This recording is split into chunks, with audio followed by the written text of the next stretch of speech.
디모데전서 1장 13절의 말씀입니다. 디모데전서 1장 13절의 말씀 우리 한 목소리로 같이 봉독했으면 좋겠습니다. 네, 스크린 보시고 같이 봉독하겠습니다.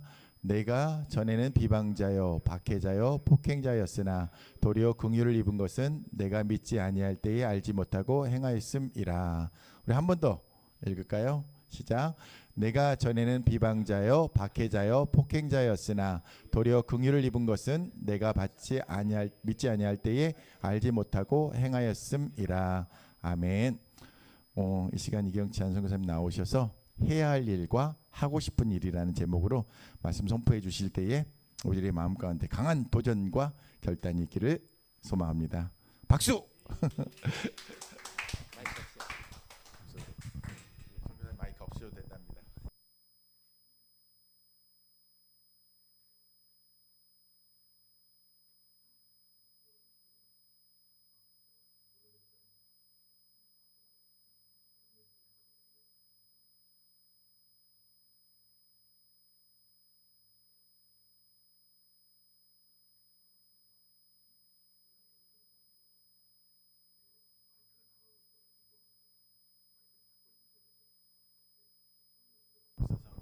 예, 불가리아 이경찬 선교사입니다. 반갑습니다. 우리 나단이가 죄송해요. 반말해서 우리 나단이가 우리 하승이보다 제 큰 아들보다 한 살 많아요. 그죠? 은비가 한 살 적고 그다음에 하윤이고 같이 아프간에서 지냈던 기억이 있습니다. 그래서 우리 아이들이 얼마 전에 목사님 기억하냐 그랬더니 예전에 왔을 때 우리 왕 돈가스를 먹었거든요. 그걸 기억해요. 그래서 그 목사님 교회에 간다고 하고 왔습니다. 너무 감사하고요. 이렇게 하나님께서 이곳에 아름다운 교회를 세우시고 또 당신이 원하시는 거룩한 뜻들을 이루어가게 하신 것 진심으로 감사를 드립니다. 저는 2002년도에 선교사로 부름받아서 현재까지 왔습니다. 지금 24년 차 선교사고요. 아프가니스탄과 그리고 불가리아에서 선교 사역을 감당하고 아프가니스탄을 거쳐서 불가리아에서 선교 사역을 하고 있습니다. 그래서 오늘은 그냥 불가리아 전반적으로 한 반은 시간이 굉장히 많이 간 것 같아요. 40분이니까 약 30분만 제가 활용할게요. 그래서 일단 15분에서 20분은 불가리아에 대한 사역에 대한 소개하고 약 10분에서 15분은 말씀을 나누도록 하겠습니다. 먼저 기도하고 시작할게요. 하나님 감사합니다. 열방 가운데서 마음에 상처를 입은 자, 애롭고 슬픈 자, 길을 잃고 헤매는 자, 그리고 하나님의 사랑을 그리워하는 자, 이 모든 자들을 이 순자교회를 통하여서 하나님의 이루하심과 사랑 그리고 하나님의 치료하심이 그들 가운데 흘러가길 원합니다. 하나님 이 교회의 목적이 이곳에 목적이 있어서 교회를 세우셨사오니 하나님의 뜻 가운데서 아름답게 성장하게 하여 주셔서 더 큰 사랑, 더 큰 은혜를 나누는 귀한 교회로 인도하여 주시옵소서. 감사드렸고 예수 그리스도의 이름으로 기도했습니다. 아멘. 자 보겠습니다. 예, 불가리아 먼저 잠깐 소개를 할게요. 불가리아가 국가가 뭐 같아요? 장미예요. 예, 불가리아 국기가 장미고 이 불가리아 국가 뭐 이 시간을 나누면 너무 시간이 걸리니까 짧게 볼게요. 그리고 불가리아 저희 애들이 3명이에요. 하승, 하윤, 하진. 그리고 하승, 하윤이는 지금 대학교 2학년이고 막내 하진이가 이번에 대학을 들어가기 위해서 들어왔습니다. 예. 불가리아가 어디에 있느냐 되게 궁금해하잖아요. 그래서 제가 이렇게 가져왔어요. 불가리아는 유럽의 동쪽, 그래서 동유럽에 속해 있습니다. 여러분 보시면 밑에가 터키가 있고요. 흑해가 동쪽으로 있고 아래쪽으로는 그리스, 서쪽으로는 마케도니아, 세르비아가 있고 북쪽으로는 루마니아가 있어요. 루마니아 이쪽이 지금 우크라이나이죠. 그래서 이 불가리아가 하나, 둘, 셋, 넷, 5개, 흑해까지 하면 6개 지역과 국경을 맞대고 있는 유럽의 동쪽, 터키에서는 서쪽 위치하고 있습니다.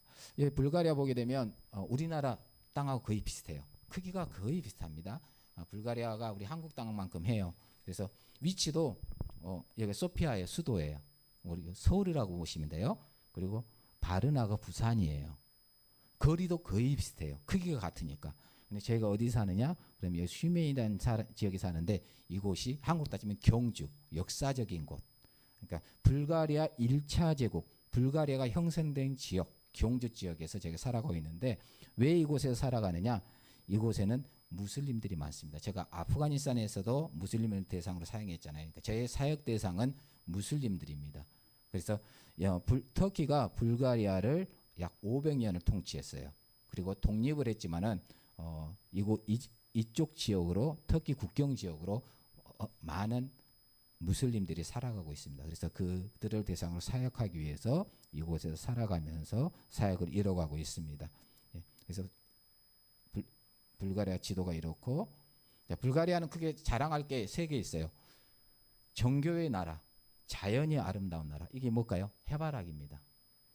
한 7월 되게 되면 해바라기 끝이 없어요. 그리고 자연이 굉장히 한국보다 자연 좋습니다. 그리고 사계절 다 있고요. 그리고 장미의 나라. 국화가 장미예요. 그래서 장미의 나라, 자연의 나라, 정교의 나라라고 보시면 되겠습니다. 자, 이곳에서 대충 이건 그냥 넘어갈게요. 시간이 많으니까. 땅은 한국만 하는데 인구는 10분의 1밖에 안 돼요. 실제 살아가는 인구가 500만이 안 돼요. 그러니까 땅은 넓되 인구는 적다라고 보시면 되겠고, 평균 수명은 예전에 불가리스 때문에 사람들이 좀 오해를 하고 있는데 장수의 나라가 아니에요. 평균 수명이 81세인데 지금 한국이 84세예요.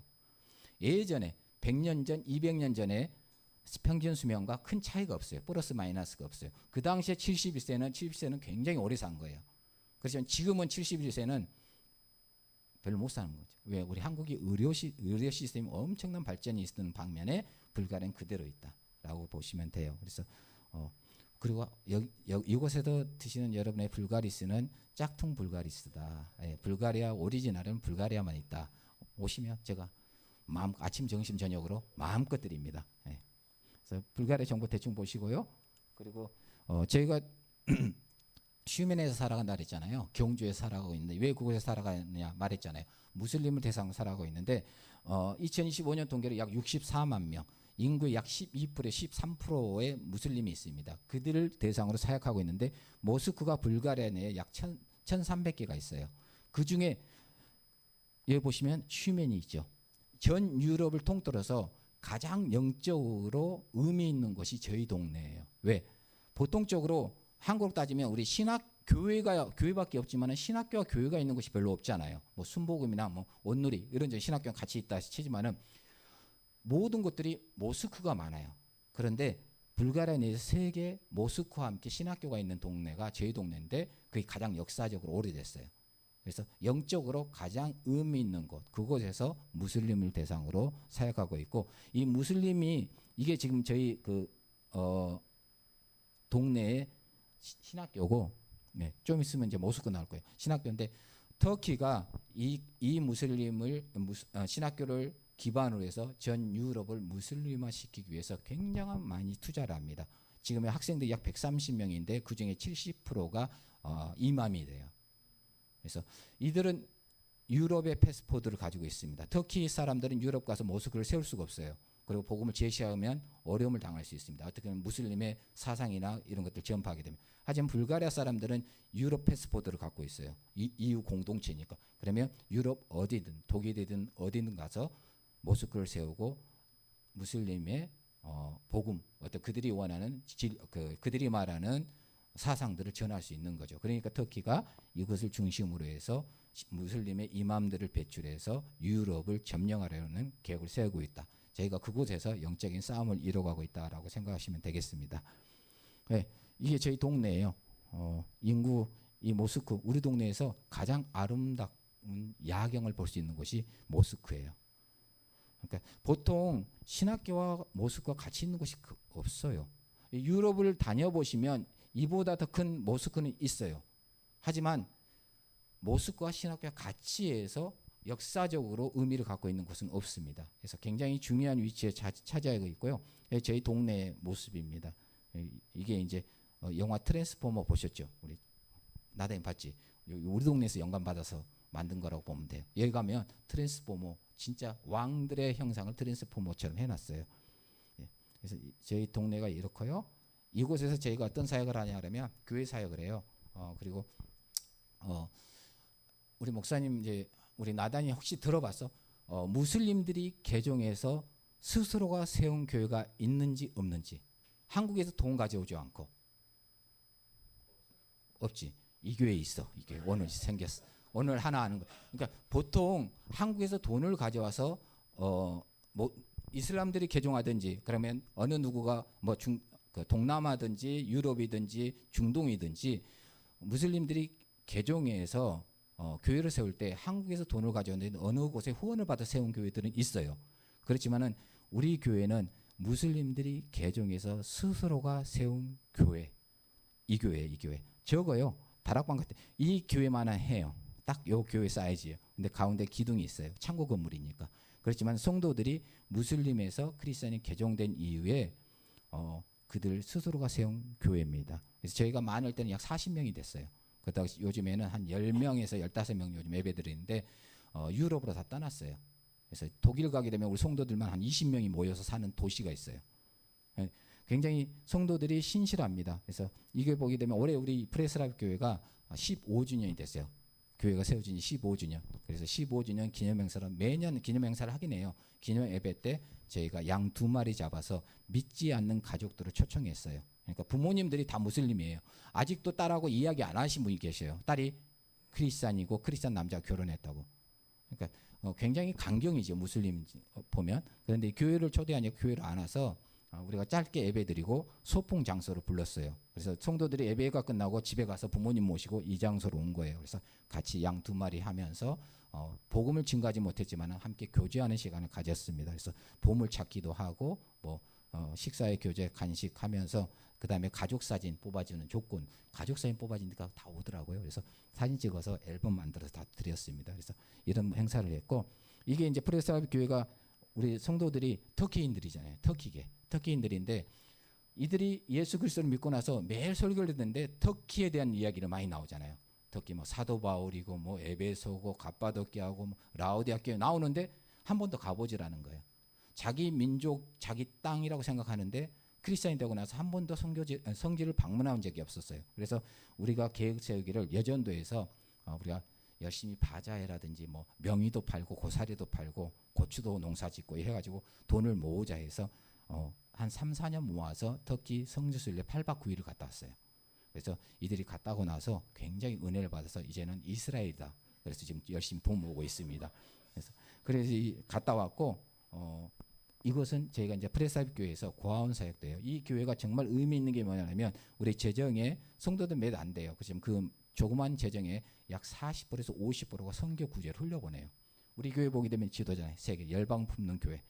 그러니까 저는 60%까지 생각하고 있습니다. 그래서 60%까지는 우리가 선교와 구제를 흘려보내야 된다. 그게 생명의 대물림이거든요. 그래서 이렇게 하는데 이 대물림 속에서 하나 하는 사역이 고아원 사역이에요. 우리가 직접 개입하지는 않고 우리가 하지는 않는데 시에서 하는 고아원을 저희 교회가 때마다 시간마다 이렇게 도움을 줍니다. 그리고 이 아이들에게 필요한 것들도 주기도 하고 우리 교회 초청해서 예배도 드리기도 하고 매년 이들을 데리고 나가서 연말이면 그들이 평생 입어보지 못할 옷들 있잖아요. 가격 따지지 않습니다. 가서 딱 올해는 작년에는 12월 말에 성탄절 즈음에 애들을 태워서 저희 동네까지 저희 집에서 이곳까지는 약 30분 거리거든요. 근데 아이들이 30분 차를 타오면 다 토해. 왜? 버스를 그렇게 오래 차를 그렇게 오래 타본 적이 없어요. 조그만 저수지 보고 애들이 막 박수를 쳐. 와 선생님 저 바다다 바다 저기 고래 있죠. 선생님 야 저수지다. 고래는 바다에 있다. 그러니까 그런 넓은 호수 조그만 저수지도 못 보고 자란 아이들. 그런 아이들이 이곳에 살아가는 거예요. 그래서 그런 아이들을 불러가지고 우리가 아이들이 필요한 것들, 너희들 맞는 신발, 옷, 원하는 것들을 사주는 그런 일들을 하고 있습니다. 그래서 이 교회가 자족되면서 세운 교회. 이 친구는 잘 보세요. 이 친구 가족이 부부예요. 지금 이 친구인데 이 친구 우리 교회 리더예요. 그런데 오빠는 뭐냐? 무슬림의 이맘이에요. 아직도 알라 하고 있어요. 근데 이 친구가 어떤 친구냐면 처음에 예수 그리스도를 믿지 않았어요. 이 남편인데 진짜 개차발 산 거예요. 인생을. 그런데 이 친구가 거의 죽을 병을 걸린 거예요. 아무리 기도를 용하다는 이맘한테 가서 기도를 받아도 낫지 않고 병원을 가도 낫지 않아요. 그런데 우리 교회 성도 한 명이 굉장히 믿음이 좋았던 것 같아요. 우리 한국 목사님이 계신데 영빨이 굉장히 세요. 너희들 이맘들하고 비교가 안 돼. 한번 기도받으면 싹 나. 이게 뻥친 거야. 그래 이제 와가지고 이제 기도해 달라는 거야 우리한테. 얼마나 쫄려. 이제 가서 자기는 다 분명히 나을 거라고 말했다는데 우리를 초대하는데, 근데 목사들은 당연히 해야 될 일이 뭐예요? 가서 기도해 주는 거예요. 가서 기도했더니 나았어요. 그리고 나서 그때부터 지금까지 교회를 한 번도 안 빠고 나와요. 우리 교회에 9인승 본고 있거든요. 운행해요. 이제 저희가 전도를 하잖아요. 성도들이 전도하면 1시간 거리, 왜 무슬림들이기 때문에 1시간 거리 떨어져도 우리를 통해서 복음을 듣고 예수 그리스도 앞에 나온 자들은 차가 운행을 갑니다. 그래서 예배 전에 1시간씩, 예전에는 2시간, 예배 전 2시간을 운행을 했어요. 그렇게 해서 성도들을 데리고 와서 같이 예배를 드립니다. 근데 많이 바뀌었어요. 이 친구가 어떤 친구냐면 어느 날 이제 설교를 하다가 혹시 예수 그리스도 믿기 전과 후가 변화된 사람이냐 그랬더니 자기가 손든 게 이 아내가 손을 든 거예요. 우리 남편이 바뀌어 버렸다는 거예요. 예전에는 개차발처럼 살았기 때문에 인간 말종처럼 본 거예요.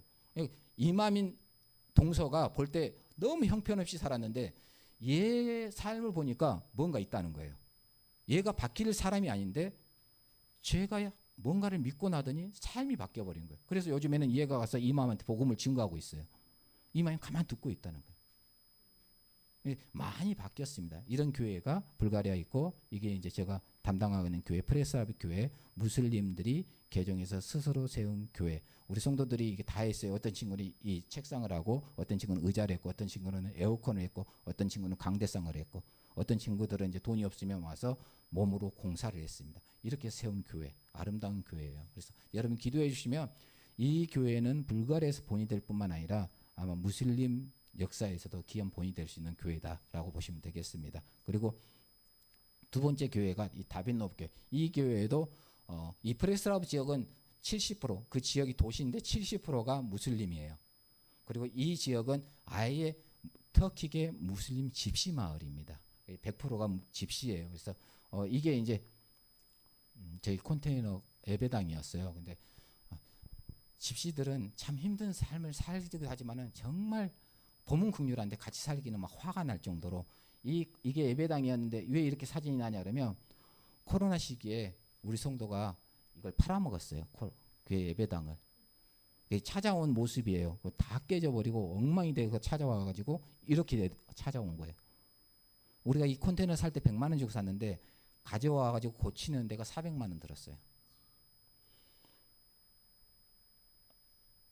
성도들이 믿음이란 게 없었던 것 같아요. 그러다가 10년, 20년 섬기다 보니까 조금씩 바뀌는데 이 컨테이너를 팔아먹었다가 찾아올 때 성도들이 믿음이 한 단계 업이 되더라고요. 그래서 정말 이 성도들이 이제 변화가 시작됐구나 생각을 했었는데 이번에 작년 연말에 이 컨테이너에서 이 컨테이너로 바꿨어요. 지금은 우리가 그 불가리아 나올 때가 41도였거든요. 이곳에서 예배 못 드려요. 여름이면 너무 더워서 나무 사이에서 예배를 드리거든요. 나무 밑에서. 그럼 나무 밑에서는 싸운 놈 있지, 때린 놈 있지, 개 짖지 막 예배가 정신이 없어 제대로 안 드려져요. 근데 요즘에는 예배 끝나면 집에 안 가. 집보다 시원한 에어컨이 있으니까. 컨테이너. 그래서 이 컨테이너에서 지금 예배 드리고 있고요. 시스템이 굉장히 좋아요. 생각보다. 그래서 예배 드리고 있고 한 주일에는 보통에는 한 20에서 25명이 모이고 좀 많게는 어떨 때는 40명. 적게는 20명 이하로 떨어지지 않아요. 한 25명 기본적으로 오고 많게는 40명이 모여서 예배를 드리고 있습니다. 그래서 여기 기도해 줄 게 뭐냐면 이제 예배당이 좀 좁아요. 그래서 컨테이너를 하나 더 해서 지금 애들하고 같이 드리고 있거든요. 그래서 성인과 아이들을 따로 나눠서 제가 성인을 담당하고 주일학교는 우리 저희 아내가 담당하는 방향으로 지금 계획을 잡고 있습니다. 기도해 주시면 다음번에 혹시라도 보고 갈 때는 더 아름다운 교회, 더 좀 더 성당한 교회로 되지 않을까. 저 이 교회를 섬기면서 우리 목사들이니까 목사님 이게 우리가 알아야 될 게 하나님의 말씀 작은 물방울이 우리가 볼 때는 힘이 없는 것 같은데 이게 10년, 100년이 흐르면 굉장히 큰 힘을 가진다는 거. 이 집시들이 한번 물어보세요. 집시들이 안 바뀌어요. 그런데 똑같은 장소에 똑같은 곳에 하나님의 말씀의 물방울이 1년이 떨어지고 5년이 떨어지고 10년이 떨어지고 지금 18년째, 19년째 들어가거든요. 18년째 떨어지니까 마음에 구멍이 생기고 금이 가기 시작해요. 하나님의 말씀의 씨앗이 이제 심겨지기 시작하더라고요. 그래서 저는 참 그게 감사한 게 뭐냐면 이들을 보면서 저 자신을 봐요. 바뀌지 않았던 거. 하나님 나를 볼 때 집시와 같은 삶인데 하나님의 말씀이 내 속에 들어와서 10년, 20년, 30년 되니까 어느 순간 내가 선교사가 돼 있고 어느 순간 복음을 증거하는 증거자 위치에 서 있는 것처럼 이들 또한도 시간이 지나면 분명 하나님의 사람은 설 수 있을 거라는 소망이 있습니다. 그래서 여러분 좀 기도해 주십시오. 믿음이 더 성장할 수 있도록 기도하고 이제 이 교회는 아직까지 헌금을 한 번 받아봤어요. 근데 너무 감사해가지고 어느 날인가 어느 성도가 헌금 갖고 왔어요. 근데 왜냐하면 헌금을 가져와가지고 누구한테 보여주면 또 달라 그래요. 감사가 없어요, 집시들은.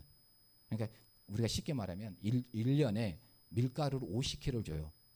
그럼 50kg 작은 게 아니잖아요. 그럼 보통 50kg면 25개를 2개면 굉장히 많습니다. 그런데 그들에게 줘도 찾아와요. 밀가루만 주면 뭐하냐. 그 안에 넣어 먹을 수 있는 감자를 줘야지. 그러면 감자를 사줘요. 또 찾아와요. 감자하고 밀가루만 주면 뭐하냐. 기름이 필요하지 않냐. 기름 계속 요구하는 삶을 사는데 한 번도 저희들한테 준 적이 별로 없었어요. 근데 어느 날 11조를 헌금을 가져와가지고 제 손에 딱 잡혀주는 거예요. 우리 헌금함도 없으니까 손에 줬는데 제가 다른 성도 볼까봐 포즈에 넣고 너무 궁금한 거예요. 그리고 우리 이제 프레스아웃 교회 청년이 따라가거든 한 번씩. 그 청년 차에 타가지고 야 빨리 열어보자 얼마인가 했더니 한 18,000원 한 거예요. 집시한테는 이건 기적이거든요. 첫 성도가 나타났어요. 그래서 이제 내년부터나 시작하려고 그래요. 제가 말은 했어요. 앞으로는 헌금함을 뒤에 놓을 테니까 자유롭게 하고 들어와라. 너희들이 받은 만큼 은혜로 헌금을 해야 된다. 이제 교육하고 있습니다. 그래서 많이 바뀌고 있어요. 여러분 기도해 주시면 이 마을도 아름답게 바뀌지 않을까. 그래서 그냥 불가리아에서 이 2개 사역을 하고 있는 거예요. 그냥 때 되면 가서 교회에서 예배드리고 신방 있으면 신방하고 이렇게 해서 교회 사역을 이뤄가고 있습니다. 더 기도해 주시면 저 사역 가운데 하나님의 역사가 일어날 줄 믿습니다. 시간이 자꾸 가네. 예. 자, 말씀 들어갈게요. 제가 이 말씀을 왜 했냐면 한국 올 때 꼭 말씀 몇 개를 가져와요. 미리 거기서부터 불가리아에서 준비해서 가져오는데 이 말씀은 제가 우리 불가리아 성도들하고 나눴던 말씀이에요. 근데 그냥 같이 나와서 나눴으면 좋겠다. 왜냐하면 선교사로서 어찌 잘못하면 굉장한 위험에 빠질 수 있다. 그래서 저희 집에 가게 되면 나의 매일의 10계명이 딱 화장실 앞에 붙어져 있어요. 예전에 애들이 있을 때는 그곳에 서서 저녁에 자기 전에 애들을 위해서 기도했습니다. 같이 그걸 보면서. 그리고 제가 쭉 읽었어요. 매일의 10계명이 쭉 있는데 그곳의 타이틀로 뭐냐면 2025년 내가 해야 될 일과 하고 싶은 일. 그러니까 어떤 것을 선택할 것인가.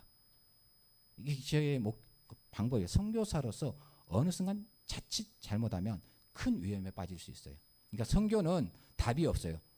여러분 선교사들 볼 때 평가기보다는 자기 선교를 찾는 거예요. 오늘 내가 막 이야기하는 거 듣고 여러분이 평가하면 안 돼요.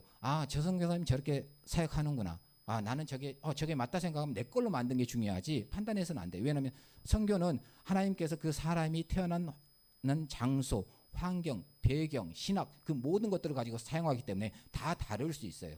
우리가 대학을 들어가면 우리 아이들 연대에서 과가 다 다르잖아요. 같은 학교를 다니지만 과가 다른 것처럼 똑같아요. 선교란 큰 타이틀 안에서 각자 전문 분야가 있는 거예요. 어떤 사람들은 찬양으로 섬기는 분야가 있고 어떤 사람은 저처럼 교회 사역을 하는 거고 교회 사역하는 사람들은 교회 사역에 강조하기 때문에 또 다를 수 있어요. 그러니까 각자의 모습을 보고 저게 옳다라 그러면 내 선교의 정체성을 찾아가면 되는 거예요. 그래서 이것도 이제 말씀은 이제 제가 살고 싶어서 찾은 말씀 중에 하나인데 한번 보도록 하겠습니다. 오늘 말씀이 이건데 사도 바울이 전에는 내가 비방자여 박해자여 폭행자였으나 도리어 긍휼을 입은 것은 내가 믿지 않을 때 알지 못하고 행하였습니다. 사도 바울이요 자기가 하고 싶은 일을 했을 때는 자기의 의가 드러났고 자기 입장이 나타나요. 그렇지만 그가 진짜 인격적으로 하나님을 만나고 나서는 해야 될 사람으로 바뀝니다. 우리가 각자 처음 예수 그리스도 만날 때 인격적으로 만나야 되지만 사역자가 됐을 때는 사역자로 또다시 인격적으로 하나님을 만나야 돼요. 저는 선교사예요, 선교사. 근데 선교사 현장에 가게 되면 선교사를 볼 때 너무 답답할 때가 많아요. 내가 평가하는 게 아니라 이건 아닐 때가 많아요. 성경적으로 너무 잘못된 길을 가고 있어요. 선교사로서 이 길을 가야 되는데 잘못된 길을 걸어가는 거예요. 어느 순간 나도 잠깐 실수하게 되게 되면 그 길로 갈 수밖에 없다는 거예요. 굉장히 두려운 말씀이더라고요. 이 사도 바울이 자기가 하고 싶은 일을 했을 때는 남을 핍박하고 조롱하고 자기 의를 나타냈다면 예수 그리스도 안에서 변화된 삶을 살고 나서 자기가 해야 될 일을 했을 때는 죽음도 두려워하지 않는 사람이 됐어요. 제가 우리 성도들하고 터키 성기순례 809일 갔다 그랬잖아요. 근데 그게 이제 안탈리아라는 게 그 사도 바울이 1차 전도 여행 때 마가와 함께 1차 전도 여행이 안디옥에서 지금 키프로스를 지나서 안탈리아라는 지역으로 돌아와요. 근데 거기서 마가가 포기하잖아요. 근데 그곳에 가서 내가 왜 포기했는지 알았고, 그 다음에 그곳에서 그 가이드 하신 분이 정확하게 좀 이야기를 해줬어요. 딱 안탈리아 딱 한국에 도착해서 뒤를 돌아보니까 3,000미터가 넘는 산들이 딱 병풍처럼 펼쳐 있어요. 많은 이유를 이야기하겠지만은 그 중에 하나가 마가가 딱 그 배에서 내렸을 때 저 산을 넘지 못할 거라는 조그마한 두려움이 있었을 거라고 이야기하더라고요. 마가가 포기할 수 있는 이유 중에 하나가 두려움과 공포였다는 거죠. 그 당시엔 차가 없었어요. 자기들이 걸어가서 그 산을 넘어가야 되는데 강도 위협 그리고 짐승들의 공격 그 모든 것들을 감당할 수 없었기 때문에 포기하지 않는 이유가 되지 않았을까라고 이야기하더라고요. 근데 제가 그 산을 넘어봤거든요. 우리 성도들이랑 구비구비를 넘는데 너무 힘들어요. 인격적으로 예수 그리스도를 만나고 나서 사도 바울이 그 길을 걸어서 죽음의 골짜기를 지나서 넘어갔더니 어디가 나와요? 코냐가 나와요. 돌로 쳐 죽여버리려고 그러잖아요. 이게 바뀐 거예요. 내가 해야 될 일을 할 때와 하고 싶은 일은 전혀 다른 삶이 우리에게 주어진다는 거예요. 걔가 사도 바울이 해야 될 일을 했을 때 1000년, 2000년이 지나도 지금 믿음의 백성들에게는 본보기가 되는 삶 되는 거고 하늘의 별처럼 밝게 빛나는 삶. 그 삶이 우리 가운데 있는 거잖아요. 이게 차이라는 거예요. 여기 보실까요? 누가복음 너무 잘 아는 말이니까 삭개오 이야기인데 여기까지 보고 있습니다. 삭개오도 마찬가지예요. 삭개오가 자기가 신체적인 어려움 때문에 하고 싶은 일을 했을 때는 모든 사람에게 비방받는 자였습니다. 그렇지만 해야 될 일을 했을 때는 예수 그리스도가 그의 친구가 되어줘 버립니다. 이게 다른 겁니다. 정확하게. 틀린 게 아니에요. 다른 거예요. 우리가 하고 싶은 일을 할 때는 자기 의가 드러나고 자기의 이름이 드러날 수 있고 자기의 자랑거리가 늘어날 수 있지만은 해야 될 일을 했을 때는 자기 희생이 따르는 거예요. 왜 크리스찬들이 교회가 성장하지 않고 바뀌지 않느냐? 하고 싶은 일만 하는 거예요. 교회 장로님들이 목사님들이 더 그래요. 내가 목사면서 목사들 회개해야 된다고 생각하거든요. 왜 교회 지면서 몇백억, 몇천억씩 빚내가지고 교회를 치워? 차라리 그걸 선교를 하지. 하나님 만약에 죄송합니다. 온누리교회 너무 큰 일을 많이 해요.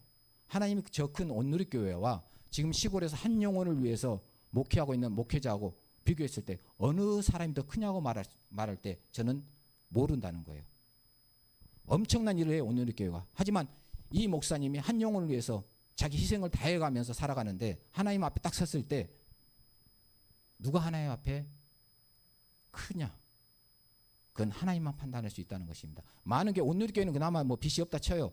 많은 교회가 여기 건물을 지려고 하잖아요. 건물.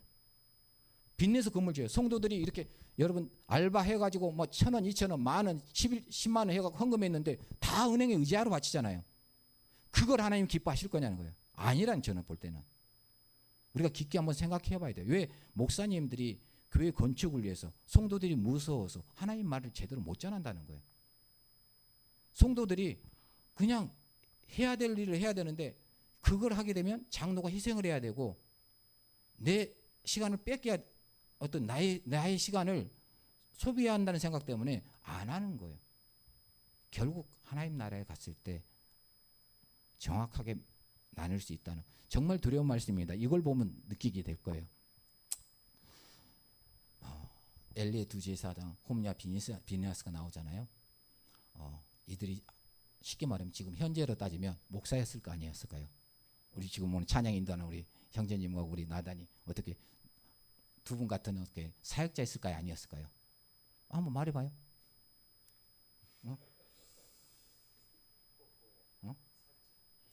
정확하게 사역자. 현재로 보면 목사님이었고 하나님과 백성들 사이 중보 역할을 하는 목사의 위치에 있는 거예요. 리더자의 위치에 있는 거예요.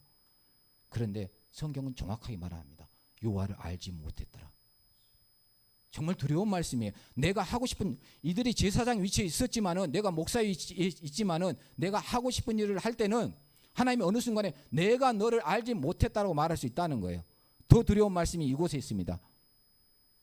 사무엘 보게 되면 사무엘이 사울에게 이르되 나는 왕과 함께 돌아가지 아니하리. 이니 왕이 여호와의 말씀을 버렸으므로 여호와께서 왕을 버렸노라고 말해요.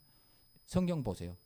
성경 보게 되면 사울 왕이 하나님을 버렸다고 문자적으로 기록한 적이 한 번도 없습니다. 누가 세웠어요? 사울 왕을. 하나님이 세웠어요. 그런데 하나님 뭐라고 말합니까? 하나님이 버렸다고 말하는 거예요. 우리가 자칫 잘못하면, 선교사로서 목사로 자칫 잘못하면 이런 오류에 빠질 수 있다는 거예요. 처음엔 잘했죠. 그래서 왕으로 세운 거 아닙니까? 그렇지만 그것을 가지고 직권남용과 여러 가지 일들을 통해서 자꾸 하고 싶은 일만 하게 시작하잖아요. 사울왕이. 그랬더니 하나님께서 뭐래요? 기록은 하지 않았지만 야, 너가 나를 버렸으므로 나도 너를 버리노라. 너가 내가 시킨 해야 될 일이지 않고 하고 싶은 만 했으니까 내가 너를 버리겠노라고 정확하게 말하고 있는 거예요. 선교사가, 그리고 목사가, 성도가, 리더자가 자기가 해야 될 일을 해야 됩니다. 그것을 하지 않고 하고 싶은 일을 했을 때 마지막 때에 하나님 앞에 이런 소리를 들을 수 있는 거예요. 정말 두려운 말씀. 저는 이 말씀 보면서 제가 굉장히 좀 두려웠어요. 그리고 저는 정말 당당하게 살아가요. 지금도 불가리아 어떤 선교사님들이 그렇게 이야기해요. 선교사 중에 저처럼 가장 재밌게 살아가고 가장 재밌게 노는 사람도 없대요. 시골에 농사도 짓고요, 막 명의도 따고 고사리도 따고 막 알타도 심고 뭐 좀 있으면 성도 낚시도 가고 뭐 소풍도 가고 벨리한 거 다 해요. 사역도 열심히 하지만은 환경도 즐기는 거예요. 그렇다고 해서 제가 노는 거 아니에요. 제가 이제 저 하나 자랑 하나 할게요. 제가 하고 싶은 일을 왜 해야 될 일을 하고 살아야 되느냐? 선교사는 그 땅에 하나님의 대형자로 보내심을 받았습니다. 여러분들은 이곳에 보내심을 받았고 저는 불가리아 땅에 하나님의 대형자로 보내심을 받았어요. 그렇다면 그곳의 그 백성들을 위해서 나는 나의 모든 것을 쏟아야 됩니다. 그 중에 하나가 언어입니다. 선교사가 그 땅에 가서 그 나라 언어를 하지 못하면 저는 한 번쯤 생각해 봐야 된다는 거예요. 왜? 그 백성의 아픔과 고통을 들어야 되는데 언어가 안 되는데 어떻게 들어요? 그냥 중보는 할 수 있죠. 성도들이 아팠을 때, 성도들이 정말 신음할 때 그들 목사를 초청해서 그들의 속마음을 털어놓을 수 있을 때 들어주고 그들을 위해 기도해 줄 수 있는 것이 언어가 돼야 되는 거예요. 그래서 저는 정말 언어를 놓치지 않았어요. 불가리아 가서 일주일에 5번씩 가장 어려운 시기에도 선생님한테 언어비를 주지 못하도록 외상으로 언어를 했습니다. 그렇게 해서 10년을 했어요. 10년을 딱 언어하니까 원고 없이 갈 수 있더라고요.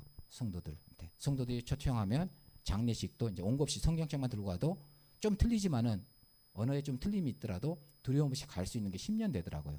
그전에는 되게 두려웠어요. 성도들이 신방 오라고 그러면 일부러 하루를 미뤘어요. 왜? 원고를 준비해야 되니까, 막 쳐야 되니까, 국을 돌리고 막 해가지고 만들어 가야 되니까. 그런데 지금은 아닌 거예요. 10년쯤 되니까 성도들하고 설교를 하게 되면 우리 프레스교회 성도하고 막 설교하게 되면 막 애들이 울어. 그래서 내가 설교를 잘한 줄 알았어요. 진짜요. 좀 교만했죠. 그러고 나서 코로나가 딱 터졌잖아요. 저희 교회가 코로나 때 대면하고 비대면을 같이 드렸어요. 그래서 여기 컴퓨터 넣고 온라인으로 같이 예배를 드렸으니까 성도들 앉아있는 성도 있고 막 독일에서 들어오고 막 터키에서 들어오고 불가리아 내에서 들어오고 해서 온라인으로 같이 예배를 드렸어요. 그런데 제가 이제 제 설교를 한번 얼마나 잘하는지 듣고 싶었어요. 그래서 처음부터 끝까지 딱 녹음시킨 거예요. 그리고 나서 이제 프레스아비 교회 끝나고 다빈노 교회 예배 끝나고 저녁에 딱 목욕제기하고 잠옷 입고 침상에 누워가지고 이어폰 딱 꽂고 내가 교만했죠. 내가 잘했겠지 하고 딱 녹음을 듣는 순간 내가 내 자신에게 욕을 했어요. 아이씨 하면서. 그게 내가 설교를 못했다는 게 아니라 내가 한 번만 더 이 부분에서 끊고 강조했으면 성도들이 더 은혜롭게 받아들일 수 있었을 것인데, 쉽게 말하면 사무엘이 사울에게 이렇게 끊어야 되는데 사무엘이 사울에게 안 되잖아요. 이해가 안 되는데, 안 그래도 전라도 사람이라 발음도 세는데 우리 아이들이 왜 아빠는 불가리아 언어도 불가리아 설교도 전라도 사투리로 해야 하는데 이게 안 되니까 막 저 자신의 화가 나는 거예요. 이때 내가 한 번만 더 끊고 이때 한 번만 더 쉬고 갔으면 내가 한 번만 이 단어를 더 읽었으면 우리 성도들이 오늘 이 자리에서 100%의 은혜를 받아야 되는데 80%가 못 받는 뭐 이런 것 때문에 너무 속상한 거예요. 그래서 제가 그때부터 결단을 했습니다. 그리고 지금까지 하고 있어요. 매일은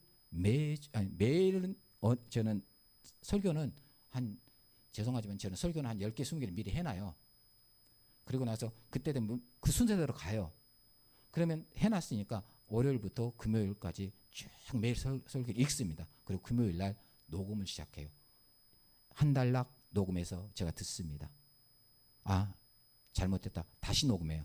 또 듣습니다. 아, 괜찮아. 넘어가고 설교를 매주 녹음해서 스스로가 점검을 해요. 왜? 이게 내가 해야 될 일이니까. 선교사가 언어가 되고 강단에서 정말 성도들 은혜를 끼쳐야지 그 성도들이 일주일의 삶을 살아갈 때 하나님만 바라보고 가는데 내가 이걸 정확히 전달하지 못한다면 하나님의 대행자로 섰는데 엉뚱한 것을 증거한다면 안 된다는 거예요. 그래서 이 일을 하는 거예요. 지금까지 해와요. 선교사가 내가 그 땅에 하나님의 대행자를 보냈으면 정말 해야 될 일을 하고 살아가는 것이 우선순위가 바뀌어서는 안 된다는 거예요. 낚시도 갈 수 있고요. 탁구도 칠 수 있고 골프도 칠 수 있고 수영도 할 수 있고 나가 등산도 할 수 있어요. 그렇지만 그것이 전과 후가 바뀌어서는 안 된다는 거예요. 먼저 목회자로서 해야 될 일을 하고 그 다음에 다른 일들이 이루어가야 된다는 거예요. 여러분들이 이곳에 살지만 이 교회에서 이게 아무것도 아닌 것 같지만요. 엄청난 큰 거예요. 주어진 특권입니다. 하나님의 구원 역사는 멈추지 않아요. 과거, 현재, 미래에 하나님의 구원 역사는 쭉 진행돼요. 좀 전에 이야기했잖아요. 이게 사울 하나님께 세웠었어요. 정말 왕이 필요할 때 세웠는데 이 친구가 계속해서 하나님의 역사를 이루어가야 되는데 엉뚱한 짓을 하는 거예요. 그냥 버려버리고 다윗을 쓰잖아요. 엘리의 두 제상 버려버리고 사무엘 쓰잖아요. 이거예요. 하나님의 구원 역사 진행되는데 내가 그것을 해야 될 일을 하고 있을 때는 하나님께 쓰임을 받는 자가 되는데 이것을 하지 못했을 때는 하나님께 내가 너를 버려놓으라고 말할 수 있다는 거예요. 굉장히 두려운 말씀입니다. 우리 한국 사람들은 지식이 굉장히 많아요. 지식. 이미 자신의 위치에서 내가 뭘 해야 될지는 다 알고 있습니다. 그렇지만 그걸 삶으로 옮기지 않는 거예요. 하나님 앞에 한 걸음 나아가는 거, 내 삶으로 조금 나아가는 거, 해야 될 일을 위해서 한 걸음 한 발자국 1초 그걸 투자하는 것이 거룩입니다. 거룩이 다른 게 아니에요. 바라옵기는 이 교회가 이곳 세워졌잖아요. 이 교회를 통해서 정말 해야 될 일을 했으면 좋겠습니다. 막 나중에 막 교회 막 크게 세우려고 빚내서 하지 마시고요. 작지더라도 정말 하나님께서 원하는 일들을 한 걸음씩 한 걸음씩 해 나갈 때 하나님께서 마지막 때 가장 큰 교회로, 가장 큰 목사님으로, 가장 하나님의 마음에 합한 자로 인정해 주지 않을까라는 생각을 해봅니다. 저는 불가리아 땅에서 열심히 해야 될 일을 하고 살아갈게요. 여러분 이곳에서 해야 될 일을 하고 살아가십시오. 여러분의 1분의 기도 무시 못합니다. 여러분의 1분의 헌신 하나님 다 기억하고 계십니다. 여러분의 1분의 전도 하나님 영원토록 잊지 않고 기억하십니다. 하나님의 눈은 계속 진행 중인데 그 어느 초점에 내가 곳에 서 있다면 그를 통해 하나님의 역사는 이루어지는 것입니다. 우리 각자 위치에서 저는 불가리아 땅에서 여러분 이곳에서 각자 해야 될 일을 하는 그런 아름다운 성도, 아름다운 목회자, 아름다운 교회가 되기를 주님으로 축원합니다.